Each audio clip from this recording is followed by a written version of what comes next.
Inilah dia Renaldi, seseorang yang sangat hobi bermain lato-lato atau tok-tok, bahkan dia bisa menyanyikannya sambil bermain.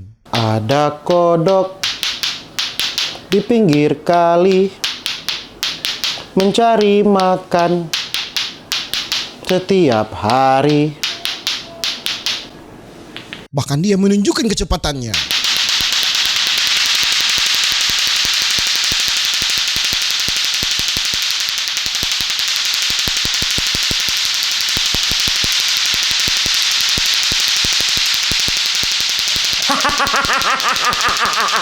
Dia bisa menyanyikannya lagi. Pramuka, pramuka, praja muda karana. Bahkan sambil mengedit dia bisa memainkannya.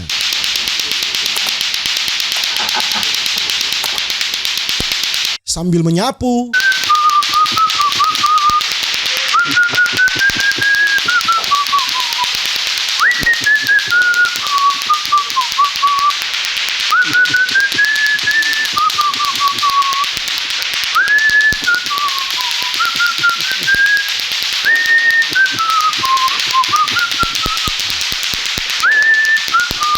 Bahkan saat boker dia main lato-lato.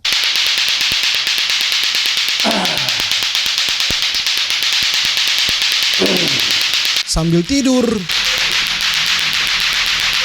Bahkan mimpi pun mimpi bermain lato-lato atau tok-tok.